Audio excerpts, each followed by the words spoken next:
in the controversy over Jacksonville Sheriff Mike Williams moving out of Jacksonville and into Nassau County. The sheriff acknowledged on camera during an interview with On Your Side's Kaylee Tracy Friday that he had moved to Nassau County about a year ago, which appears at this point to violate the city charter, requiring the sheriff live within the city limits or vacate the position.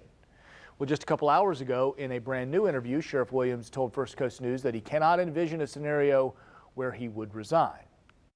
Obviously, the other day we spoke regarding that. Now the city attorney is looking into everything. Do you have any comment on that? And also, do you plan to resign? Were you aware of this city charter that may trump this law that you're talking about? Yeah, so I'm very aware of the city charter. I think that the city feels like they may have a solid position. I know we feel like we have a solid position. So, we'll see through conversation where that shakes out in the next couple of days.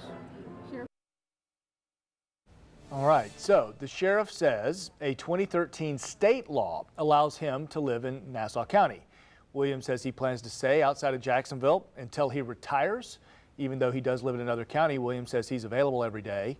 The news of the sheriff's residency has left local elected officials a bit surprised, though, at least the ones we've spoken to. City Council President Sam Newby says the sheriff should live in Jacksonville, while Councilman Reggie Gaffney is expected to bring this up in the next City Council meeting.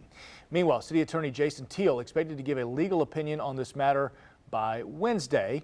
In a statement, Teal says, quote, "I'm not answering any questions at this time, but I did want you to know that the City Council President has requested a binding legal opinion from me on the subject. I expect to issue this opinion on or before June 1st, which is Wednesday." Williams said he's not the only sheriff in Florida who does not live in the counties they serve, but do those counties have specific charters requiring that the sheriff does? That's the question. Responses from city leaders along with our full interview with Sheriff Williams are posted on First Coast News app, which you're watching me on right now. You can just scroll down. I do want to mention Mayor Lenny Curry just tweeting, and we'll get this throughout the afternoon.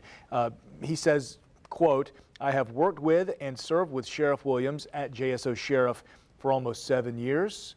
He is always engaged, present, and cares deeply about his community." That's the tweet from the sheriff with comments turned off. You can't comment on Mayor Lenny Curry's comments. So he's got that out there. We'll continue to follow it.